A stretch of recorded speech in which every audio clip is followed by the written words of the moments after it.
Bismillahirrahmanirrahim. Assalamualaikum warahmatullahi wabarakatuh. Alhamdulillahirrabbilalamin. Wa bihi nasta'in ala umurid dunya waddin.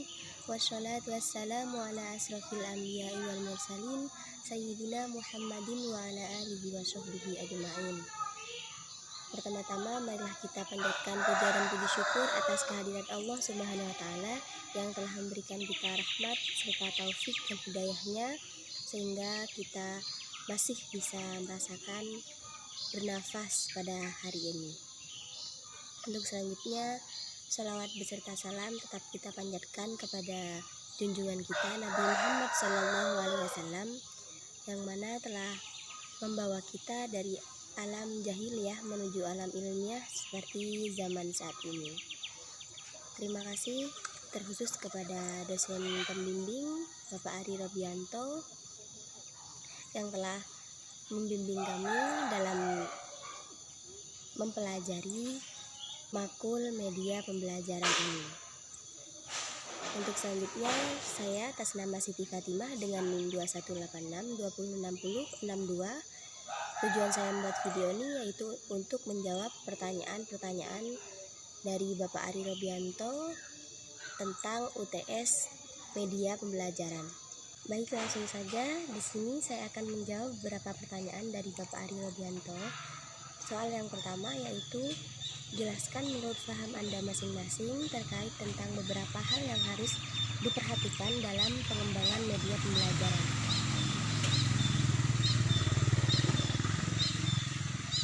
Ada terdapat beberapa hal yang harus diperhatikan dalam pengembangan media pembelajaran. Yang pertama yaitu keefektifan media. Keefektifan media juga berperan penting dalam pembuatan media pembelajaran. Kenapa seperti itu? Jika suatu media tidak efektif, tentunya tidak akan bermanfaat bagi peserta didik. Jadi, keefektifan media harus juga diperhatikan dalam pembuatan atau pengembangan media pembelajaran. Apakah media pembelajaran tersebut efektif atau tidak?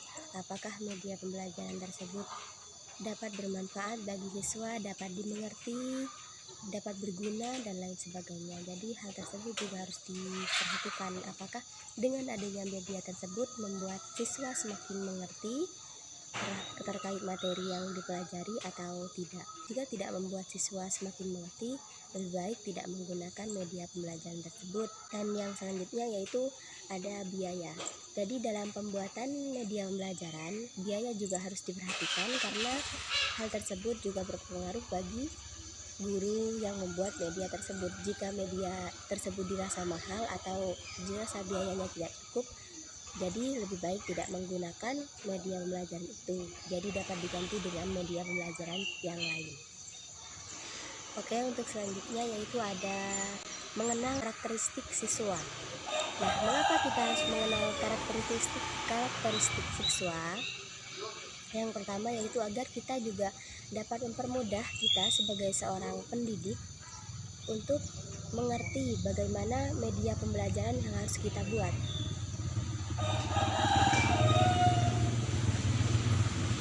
Jadi kita harus mengenali dulu siswa kita itu tipikal siswa yang suka menyanyi atau suka menari atau suka melukis. Jadi kita dapat menyesuaikan hal tersebut dengan media pembelajaran yang kita buat. Misalkan kita membuat media pembelajaran yang dapat digunakan juga dengan cara bernyanyi. Karena hal tersebut kan juga dapat memancing siswa untuk lebih semangat dalam pembelajaran, seperti itu. Untuk selanjutnya yaitu ada kemampuan peserta didik. Nah, yang dimaksud dengan kemampuan peserta didik di sini, jadi dalam pembuatan media pembelajaran kita harus memperhatikan untuk kelas berapakah kita membuat media pembelajaran tersebut. Misalkan untuk kelas 2, tentunya media pembelajarannya harus menyesuaikan dengan kemampuan kelas 2, seperti itu. Jangan kita membuat media pembelajaran yang biasanya dipakai oleh kelas 6 akan tapi kita memakainya di kelas 2. Tentunya hal tersebut kan malah mempersulit siswa dalam memahami media pembelajaran ataupun memahami materi yang kita sampaikan, seperti itu. Untuk selanjutnya yaitu kualitas media pembelajaran. Nah, yang dimaksud kualitas media pembelajaran di sini yaitu seperti seperti apakah media pembelajaran yang kita buat. Apakah itu tahan lama atau tidak, kualitasnya seperti apa. Kalau dirasa biayanya tidak mencukupi untuk membuat media pembelajaran yang tahan lama, kan tentunya bahan-bahannya yang kita buat itu tergolong ke dalam bahan-bahan yang lebih mahal atau lebih sulit dicari. Jadi kita harus memahami kualitas media yang kita buat. Apakah itu tidak berbahaya bagi anak-anak sekolah SD atau malah berbahaya seperti itu. Dan untuk yang terakhir yaitu alokasi waktu. Mengapa kita harus memahami atau mengetahui alokasi waktu yang tersedia? Jadi kita harus memahami hal tersebut dikarenakan misalkan alokasi waktu kita sedikit, akan tapi media pembelajaran yang kita buat cenderung bertele-tele atau membutuhkan waktu yang lama. Hal tersebut kan juga tidak efektif jika diterapkan di dalam kelas. Mengapa seperti itu? Karena nanti akan membuang-buang waktu yang kita gunakan saja gitu. Jadi dalam pembuatan media pembelajaran kita tentunya harus memperhatikan alokasi waktu yang kita miliki. Jadi sekiranya media yang kita buat itu singkat, padat, dan jelas dan mudah dimengerti oleh siswa. Nanti jika kita sudah mengetahui alokasi waktu yang kita miliki, nanti kan kita dapat menyesuaikan dengan media pembelajaran yang kita buat. Terima kasih. Untuk soal yang pertama sudah selesai, dan selanjutnya saya akan menjawab soal yang kedua. Apakah soal yang kedua? Soal yang kedua yaitu jelaskan menurut paham Anda apa itu media visual, media audio, dan media audio visual. Baik, kita mulai dari media audio terlebih dahulu. Yang pertama yaitu media audio. Apakah itu media audio? Mungkin seberapa orang yang menonton video ini sudah tahu apa itu media audio. Media audio yaitu suatu media pembelajaran yang hanya dapat didengarkan, akan tapi tidak bisa kita tonton, tidak bisa kita lihat seperti itu. Jadi hanya suara saja yang kita dengar. Seperti contohnya misalkan media pembelajaran radio atau rekaman. Jadi media pembelajaran tersebut hanya dapat kita dengar, jadi tidak dapat kita lihat. Jadi dalam pembelajaran tersebut hanya misalkan menggunakan audio rekaman. Jadi dalam rekaman tersebut hanya menjelaskan materi yang kita sampaikan kepada murid, mengenai penjelasan yang lebih rinci seperti itu. Jadi hanya dapat dengar saja. Media tersebut juga bisa terdiri dari yang lain, misalkan rekaman atau yang lain, saya juga tidak tahu. Tapi sepengetahuan saya media pembelajaran audio yaitu misalkan seperti radio dan rekaman suara saja. Untuk yang kedua yaitu media visual. Apa itu media visual? Media visual merupakan suatu media pembelajaran yang dapat kita lihat. Jadi penggunaannya itu dengan cara dilihat saja, tidak dapat didengar. Seperti itu. Jadi dalam kita menerapkan media tersebut dalam pembelajaran, jadi media tersebut hanya menampilkan rincian-rincian dari materi yang kita pelajari saja, seperti itu. Jadi tidak ada suaranya. Apakah contoh media visual tersebut? Bisa jadi film tanpa suara, film bisu, bisa jadi gambar, bisa jadi suatu poster, suatu foto, seperti itu. Bisa juga PPT, PowerPoint text, itu juga termasuk dalam media visual. Karena dalam PowerPoint text itu hanya menyajikan gambar saja, menyajikan bacaan saja yang dapat kita lihat saja, tidak dapat kita dengar. Nah, yang selanjutnya yaitu media audio visual.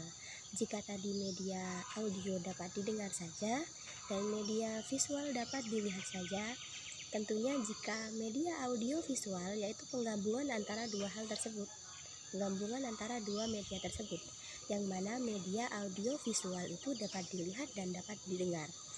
Jadi dalam penerapan media audio visual, siswa itu dapat melihat media tersebut dan juga dapat didengar. Dapat didengar seperti apa? Nanti ada gambar di dalam media tersebut dan terdapat penjelasan di dalam gambar tersebut. Jadi sudah ada suaranya tersendiri.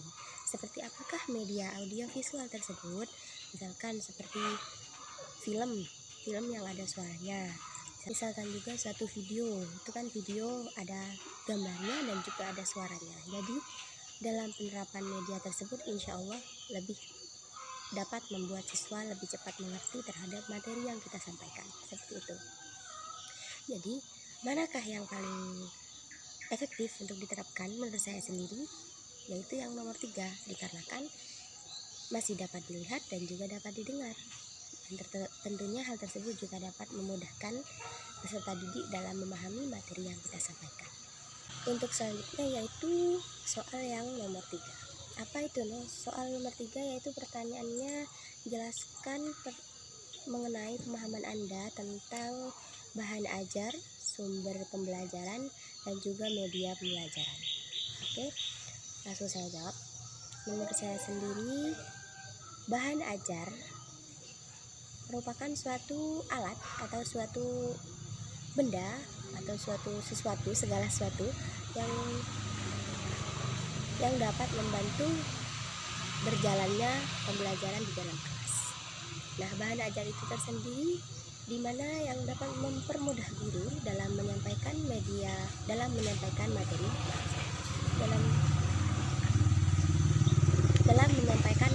pembelajaran. Seperti apakah bahan ajar tersebut? Bahan ajar itu terdapat bermacam-macam, ada non cetak dan ada yang bahan ajar cetak. Bahan ajar cetak seperti apakah itu? Bahan ajar cetak itu seperti jurnal atau bisa jadi LKS, buku paket, dan lain sebagainya. Seperti itu. Jadi bahan ajar itu untuk mempermudah. Namun ada beberapa hal yang juga bisa dapat disebut dengan bahan ajar, yaitu seperti spidol, papan tulis. Kenapa bisa disebut dengan bahan ajar? Karena hal tersebut juga membantu dalam berjalannya pembelajaran di dalam kelas. Spidol untuk membantu kita dalam menulis materi yang kita sampaikan, dan papan tulis sebagai tempat untuk ditulisnya tulisan tersebut, seperti itu. Dan yang selanjutnya yaitu ada sumber pembelajaran. Sumber pembelajaran merupakan segala sesuatu yang menjadi sumber informasi atau sumber data yang dapat diambil oleh setiap guru dalam membantu berjalannya proses pembelajaran. Jadi sumber belajar tersebut merupakan sumber data atau sumber informasinya. Jika tadi bahan ajar yaitu untuk mempermudah guru dalam menyampaikan materi, nah sumber belajar tersebut untuk membantu guru dalam mendapatkan materi tersebut. Jadi sumbernya dari mana itu disebut sumber pembelajaran.